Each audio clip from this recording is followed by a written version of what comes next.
On va revenir sur le fond tout de suite, mais d'abord sur la forme. Nous, on n'est pas la France insoumise, on ne vient pas en tongs et en chemisette à fleurs. On se souvient que vous aviez fait parler de vous, François Ruffin, en endossant le maillot d'un club local pour sensibiliser les députés à un projet de loi sur le financement du sport amateur. Ce genre de phrase, c'est quoi? C'est de la provocation? En tout cas, c'est une fierté pour moi. Il y a des millions de personnes, des bénévoles dans les clubs de foot, qui sont reconnus dans ma prise de parole et dans la tenue que je portais ce jour-là. Donc, c'est pas le souci. Elle dit qu'elle veut incarner le sérieux. On va voir ça, parce que pour l'instant, on ne sait pas à quoi ça ressemble, un député Front National au travail. Pendant les 5 dernières années, on ne les a pas vus dans l'hémicycle. Sur le débat sur les retraites qui a duré 2 mois, Marine Le Pen, c'est 7 mots au total. 7 mots en 2 mois. J'en ai prononcé 7000. Donc, on va voir le sérieux. Ça va être le sérieux au travail. Peut-être qu'ils vont s'y mettre. On va voir ce que ça va donner. Mais vous avez été surpris par la présence, par justement ce gros score et ces 89 députés du Rassemblement national? Moi, je n'ai pas été surpris du tout.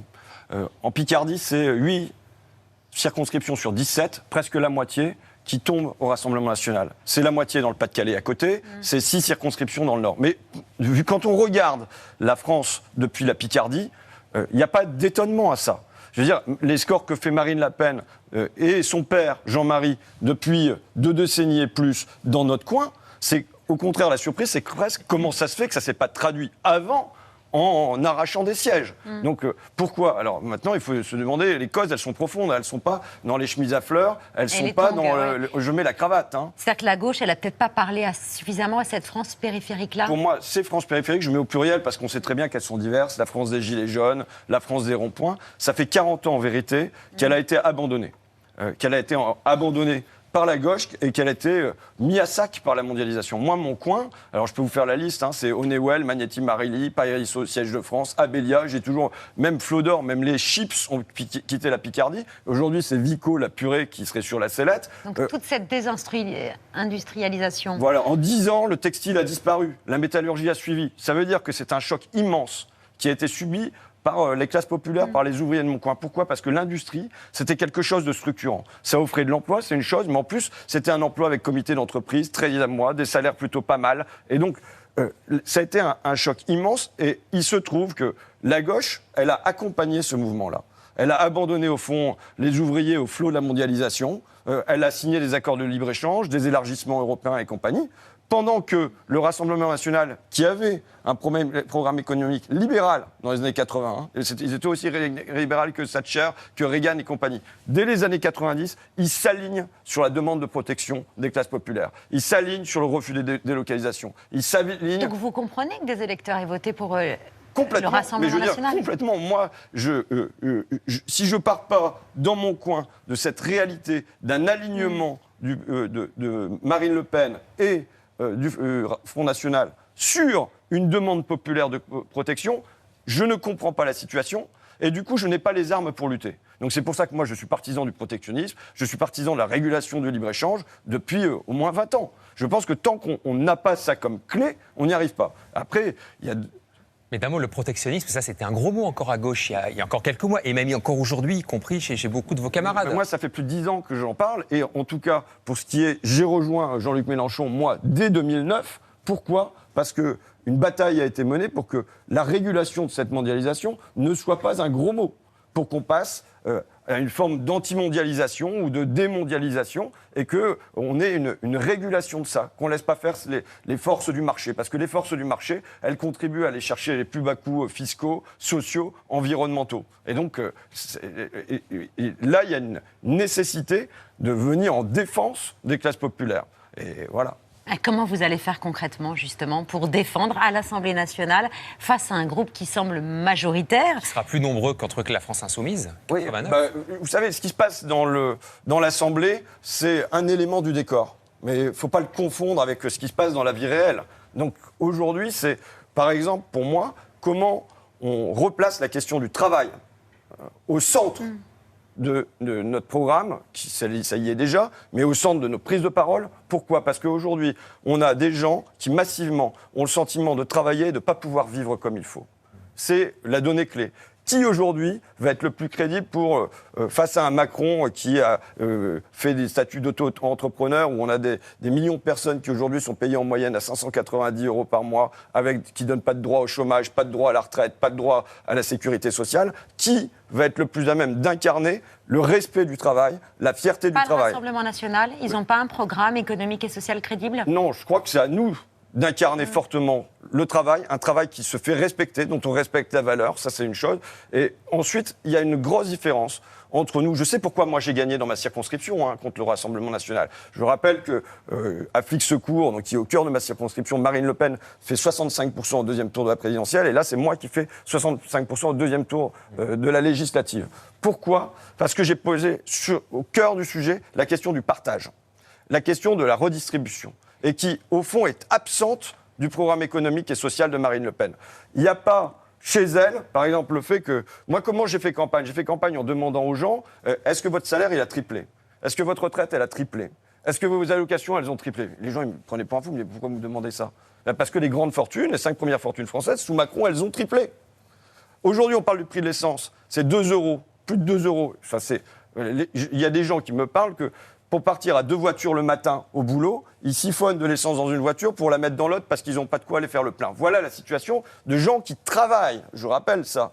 Et donc, là, il ne faut pas seulement poser ça comme une fatalité. Il faut dire derrière, Total, 5 milliards d'euros de bénéfices sur les 3 premiers mois. Patrick Pouyanné, PDG de Total, qui s'augmente de 52%. Et il se trouve qu'il y a aujourd'hui un accord, au fond, entre Marine Le Pen et Emmanuel Macron, pour ne pas parler de ce gavage immense. Il y a un accord ? Oui, c'est pas un accord écrit, c'est un accord tacite. Ah bon ? Mais de fait, oui, bien sûr.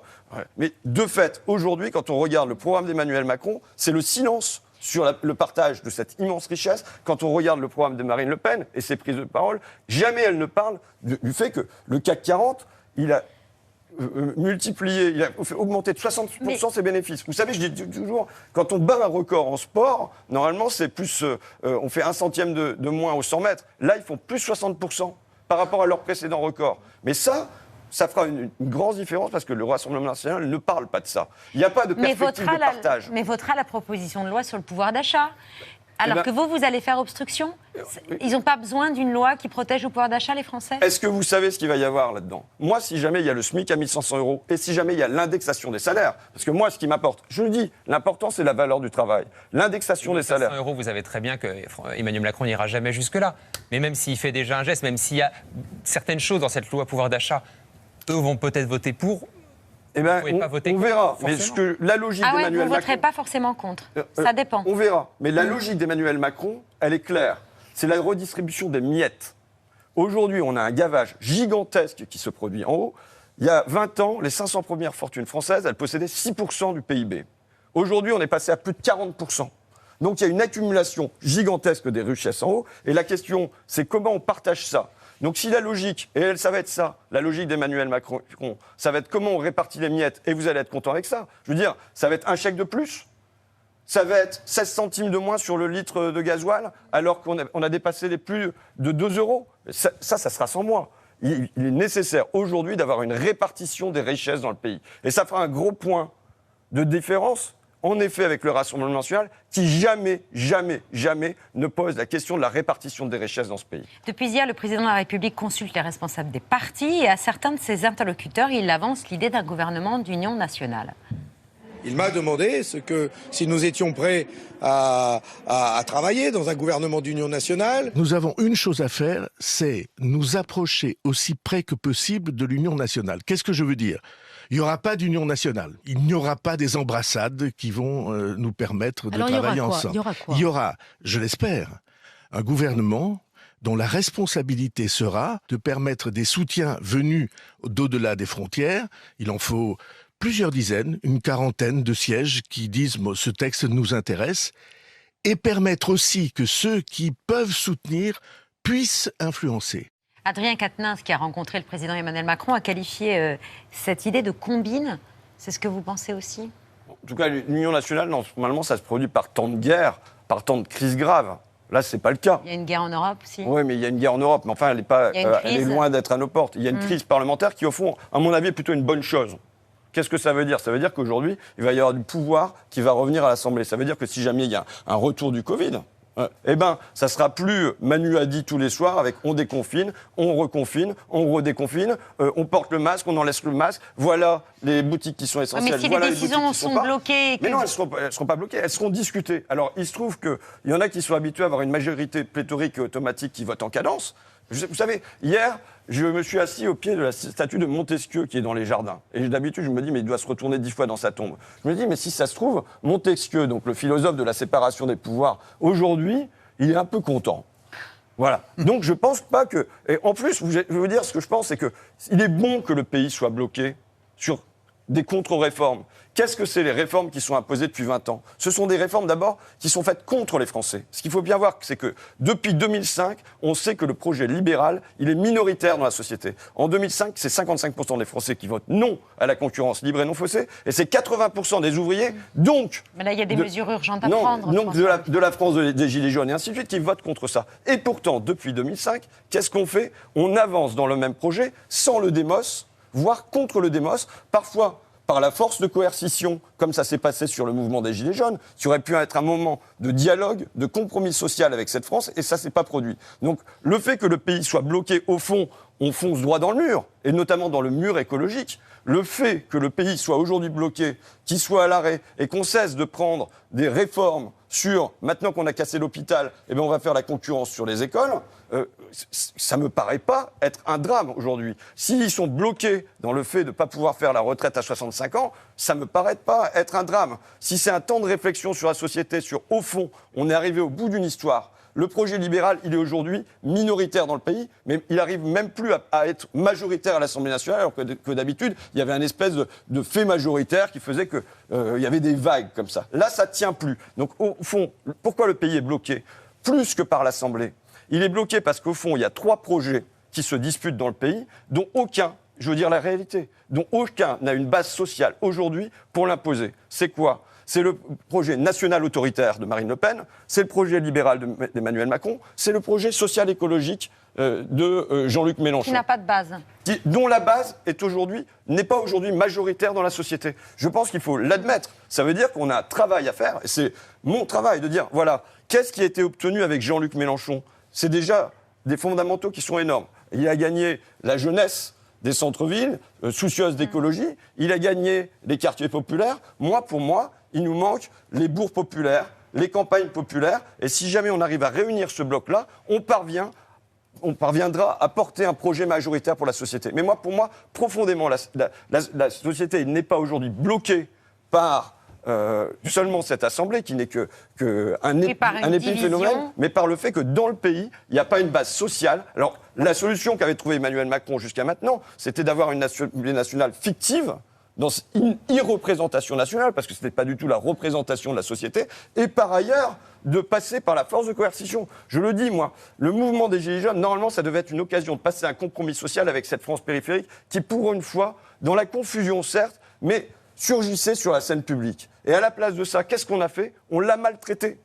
On l'a maltraitée physiquement, mais on a dit qu'elle appartenait pas au champ de la République. On n'a pas cherché à passer un compromis avec elle en disant qu'est-ce que vous voulez ? Vous voulez la TVA à 0% ? Pourquoi pas ? Vous voulez le retour de l'impôt sur la fortune ? Pourquoi pas ? Vous voulez le référendum d'initiative citoyenne ?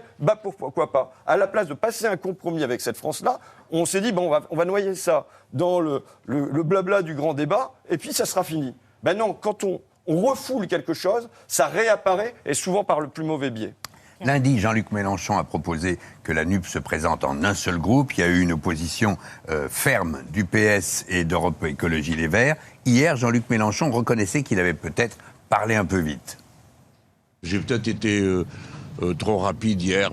Mon problème, c'est d'empêcher des gens comme vous de défaire en une nuit ce que nous avons mis des mois à construire. Hier, c'était le premier parti, c'est le RN. Non, le premier parti, c'est la NUPS. Et si on ne nous entend pas d'une manière, il faut se faire entendre d'une autre.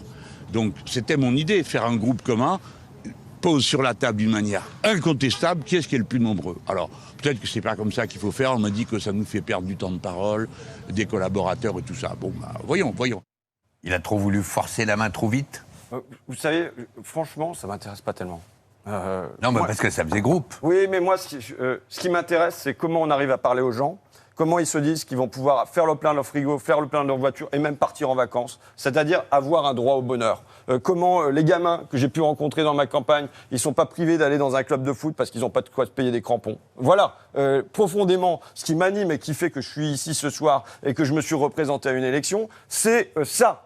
Donc Et ça, c'est de la politique politicienne. Je dis pas, il s'en charge et il s'en charge très bien. Il faut une division du travail politique. Moi, je sais quel est mon rôle. Mon rôle est de ramener le fait que tout ce que je sens, tout ce que les gens me disent, tout ce que j'entends, il faut que je trouve un chemin pour qu'il arrive là. Comment on ramène, vous voyez, je croise une jeune femme qui est enceinte et qui ne veut pas prendre mon tract et tout ça. Mais je lui dis, mais vous savez, d'abord les copains ils sont autour, on crie félicitations, on chante un petit peu. Comment je la ramène à la politique en lui disant, mais vous savez, si vous allez aller dans une maternité et s'il y aura des sages-femmes qui n'auront pas, dès les premiers instants de vie de votre enfant, à courir d'une chambre à l'autre, pour la naissance, pour le plus beau moment de votre vie, bah c'est de la politique. Et il se trouve qu'on a gagné à Amiens, sur une clinique, on a augmenté le ratio de sages-femmes. Voilà ce qui m'importe. C'est que les gens, il faut partir des situations concrètes d'existence des gens. Par exemple, moi, je pose aujourd'hui fortement, excusez-moi, mais la question du numérique dans les campagnes et dans les quartiers. L'éloignement de la République par le numérique. Quand on a une demande à faire pour partir à la retraite à la CARSAT,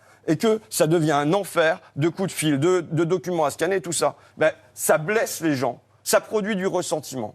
Et voilà ce que je cherche, moi, à apporter de manière constante dans la vie démocratique.